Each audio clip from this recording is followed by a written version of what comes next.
J'avais envie d'être en forêt pour filmer cette vidéo. C'est une vidéo qui est très très importante pour moi, mais qui n'est pas du tout évidente à faire. J'ai longtemps hésité avant de vous en parler sur la chaîne, et puis je sens que là c'est le moment de le faire, parce que ça va faire 1 an maintenant que ma maman est décédée. Et j'en ai volontairement pas beaucoup parlé sur les réseaux, sur YouTube, parce que j'avais pas envie de ça.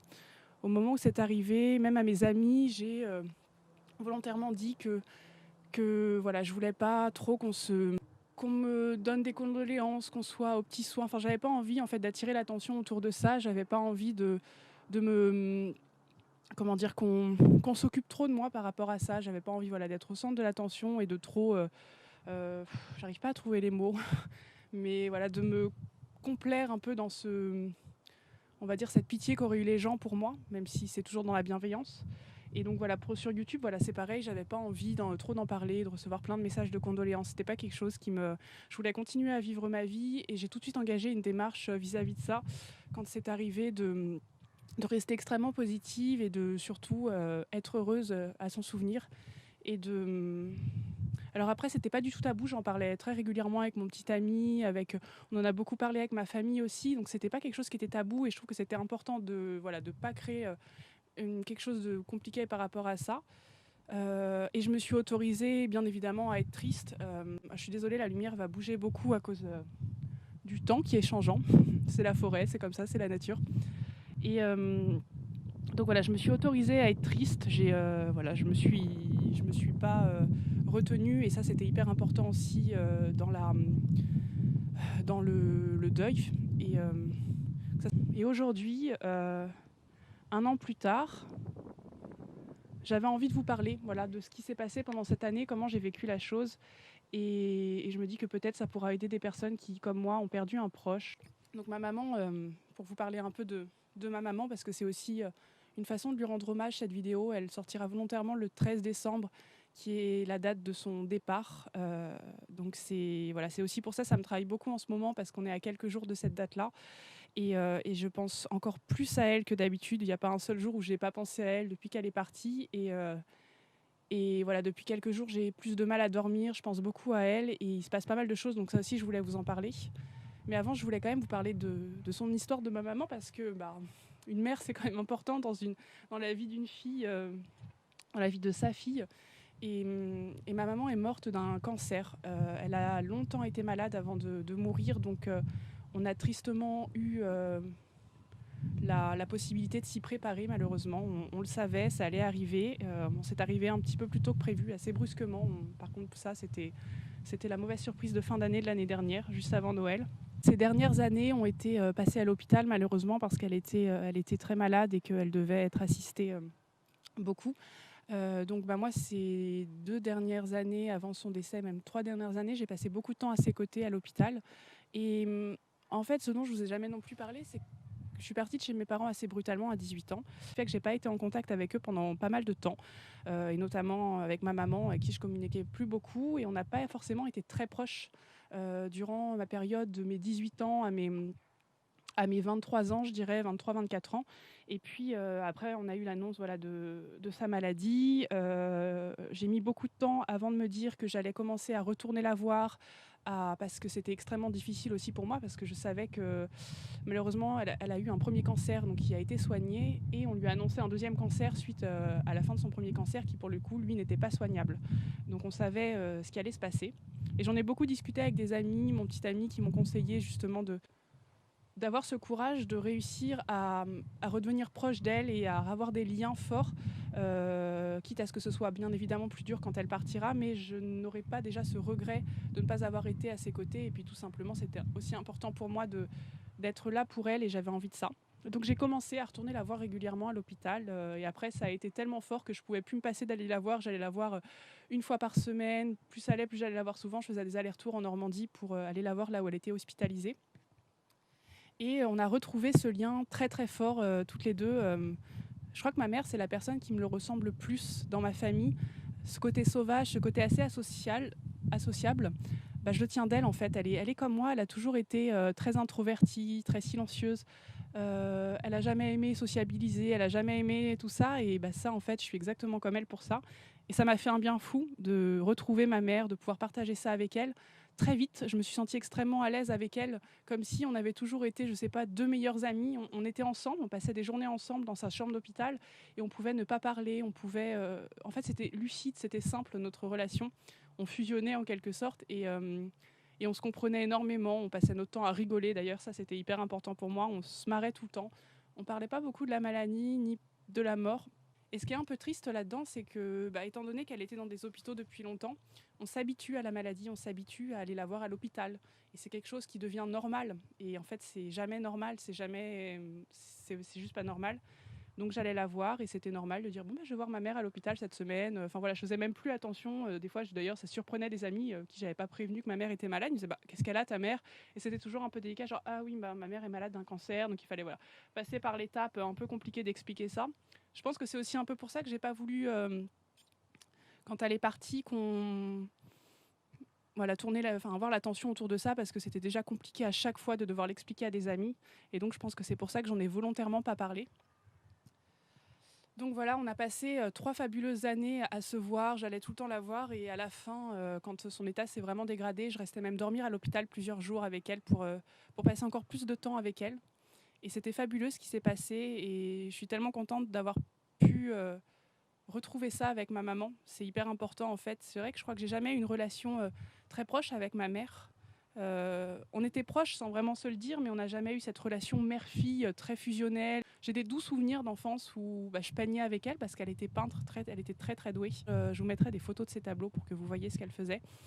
Et j'ai passé beaucoup de temps avec elle à peindre. On avait des activités ensemble, des choses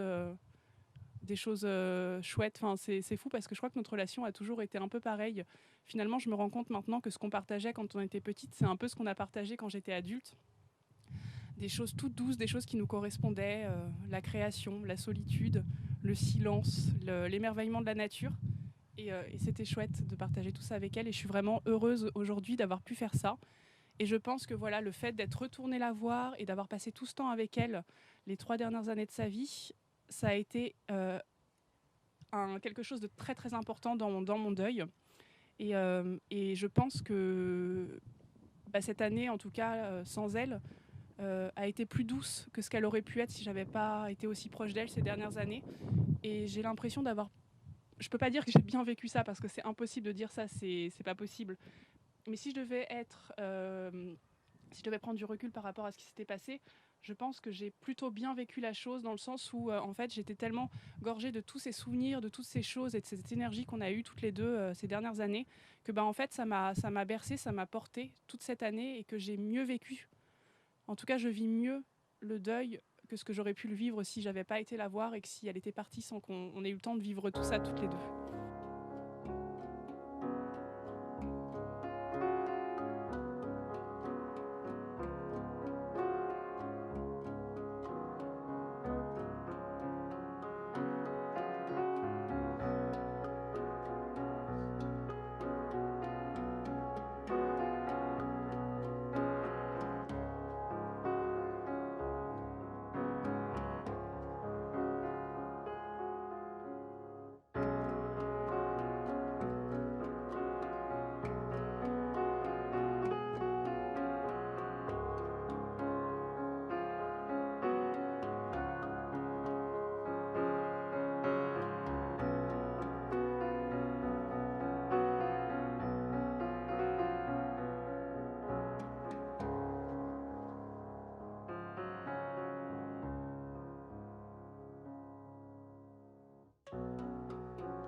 Je suis rentrée de la forêt et voilà, j'ai réfléchi un petit peu pendant le reste de ma balade sur ce que j'avais envie de vous partager par rapport à tout ça. Et c'est surtout, là, dernièrement, mon mood a beaucoup changé par rapport à ça. Et même si j'ai eu l'impression en tout cas de plutôt bien gérer mes sentiments et mes émotions jusqu'à présent, là, la date du 13 décembre se rapprochant, le fait que la dernière fois que j'ai passé du temps avec ma mère, la dernière journée où j'étais avec elle, c'était le 12 décembre. J'avais passé la journée avec elle à l'hôpital et je suis repartie en fin de journée. J'avais même hésité d'ailleurs à rester dormir avec elle cette nuit-là. J'avais dormi la nuit d'avant et je m'étais dit tiens, peut-être que je pourrais dormir 2 nuits de suite. Et puis bon, finalement j'étais rentrée et j'ai reçu un coup de téléphone en pleine nuit, je crois vers 6 heures du matin de l'hôpital, et qui m'annonçait donc la nouvelle. Et donc ouais, je crois que le 12 décembre ça va être un jour très bizarre parce que il sera passé au moment où je vais poster cette vidéo. C'était le dernier jour que je passais avec ma maman. Et le 13 décembre, donc c'est la date officielle de son départ. Et, euh, et voilà, donc c'est pour ça que je voulais poster la vidéo le 13 décembre, qui est un jour malheureusement dont je me souviendrai toujours maintenant et qui sera un jour qui sera marqué. En tout cas, voilà, c'est pour ça en ce moment, depuis depuis quelques jours, même quelques semaines, le mois de décembre a commencé, donc forcément j'y pense plus. Et je suis assez changeante. Enfin, déjà, j'ai beaucoup plus de mal à dormir. Je me réveille beaucoup la nuit, je pense à elle. J'ai des espèces de moments où je me réveille et ça me revient en pleine figure comme si ça venait d'arriver. Et je me dis, mince, en fait, elle est vraiment partie. Parce que j'ai encore des moments, à certains moments, et j'ai encore des fois des espèces de sentiments qui me font presque croire que c'est pas encore réel, que c'est pas... J'ai l'impression que c'est pas réel, en fait. Parce que... je me souviens encore exactement comment c'était quand j'allais la voir. C'est comme si c'était hier, quand je passais mon temps avec elle, quand j'allais à l'hôpital, je faisais la route. Tout ça, c'est des souvenirs qui sont encore tellement frais, tellement présents et tellement vivants. C'était quelque chose qui me faisait beaucoup de bien aussi de passer autant de temps avec elle, à ses côtés, à l'hôpital. Et donc voilà, je pense que j'ai tout ça qui me revient forcément, puisqu'il va y avoir un peu cette date d'un an. Et donc du coup ça me perturbe un peu. Donc voilà, j'y pense beaucoup la nuit, j'ai un peu du mal à dormir en ce moment, je me réveille beaucoup, je pense à elle. Et je la cherche partout, j'ai des espèces de... Dès qu'il se passe quelque chose d'un peu étrange, je me dis que c'est peut-être elle. Je cherche des signes qui me montrent qu'elle essaye peut-être de communiquer avec moi, qu'elle est présente en fait. Et je m'attache à toutes ces petites choses en ce moment parce que je pense que j'ai besoin de ça aussi, qu'elle me manque et que j'espère qu'elle est toujours là et que... Enfin, c'est très égoïste de ma part, mais qu'elle continue à pouvoir me voir, avoir ma famille et qu'elle essaye de communiquer avec nous. Surtout que ça a été assez particulier, mais cette année, ma mère, son animal préféré, c'était les chats. Et les chats sont beaucoup venus à moi, beaucoup plus que d'habitude. Ou alors peut-être que j'y ai plus fait attention parce que j'ai pris ça comme un signe. Mais dès que j'allais me promener, dès que j'allais quelque part, il y avait toujours un chat lors de ma promenade qui venait me voir et qui se frottait à moi, ou qui, peut-être pas à chaque fois, mais en tout cas très régulièrement, à tel point que je m'en suis questionnée. Je me suis dit, mais mince, c'est quand même un signe fou. Est-ce que ce serait pas l'incarnation de ma mère Ma mère se réincarne en des chats pour venir me voir, je sais pas.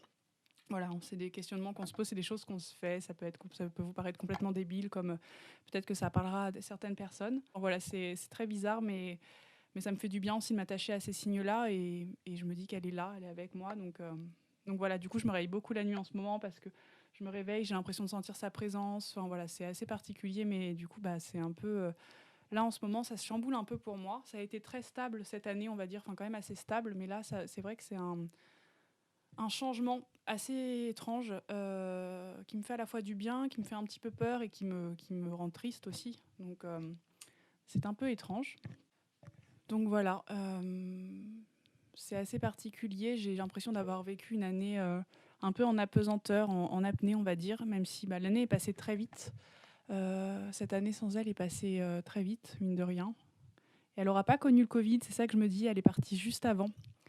Elle n'a pas connu ce monde complètement foutu en l'air, c'est incroyable. Elle est partie avant ça, et d'un côté, c'est pas plus mal qu'elle n'ait pas vu ça, je me dis, mais c'était la réflexion que je me faisais, et c'est quand même assez dingue. Tout a changé. C'est un peu difficile et un peu étrange de vous parler de tout ça, mais j'avais envie de le faire. Parce que voilà, c'est un moment, quelque chose qui est très très important pour moi. C'est un événement forcément très marquant dans ma vie. J'avais juste envie de vous partager ça parce que c'est quelque chose qui me tenait à cœur, et je voulais rendre hommage aussi à ma maman en lui faisant une vidéo où je parle d'elle. Et Et voilà, donc voilà, on finit l'année sur cette vidéo. C'est pas une note très positive, je suis désolée, mais il y aura plein d'autres choses plus positives dès le début d'année prochaine. Bon, écoutez, j'espère que cette vidéo, enfin en tout cas, j'espère que tout ce dont je vous aurais parlé vous aura pas chamboulé et voilà, je suis prête aujourd'hui à recevoir une vague d'amour et de recevoir des messages de soutien, donc n'hésitez pas. Je me demande si j'ai pas fait l'erreur de refuser un peu ça au début. C'est vrai qu'il y a des moments où je me sentais seule, j'étais un peu seule dans mon truc. J'ai quand même vécu la chose un peu dans ma bulle et c'est vrai qu'à certains jours, ça a été assez compliqué de ne pas en avoir plus parlé, je pense. Donc n'hésitez pas, si un triste événement comme ça arrive dans votre vie, n'hésitez pas à partager votre tristesse et vos sentiments. Je pense que ça fait vraiment du bien. Il ne faut pas garder tout ça pour soi et ça fait du bien d'être triste, de l'extérioriser, de ne pas retenir. Surtout, il faut laisser expulser ses sentiments. C'est quelque chose d'important et ça fait partie aussi du processus de deuil. Voilà, je ne peux pas vous donner de super conseils parce que j'ai pas une super expérience là-dedans, que c'est le premier décès que je connais et malheureusement c'était une personne très chère. Il faut surtout se laisser vivre et accepter ses sentiments. Voilà, je pense que c'est le meilleur conseil que je peux vous donner et ne pas hésiter à en parler à vos proches et à prendre des câlins, des bisous, en espérant qu'il n'y ait plus de Covid. Mais voilà, je vous embrasse.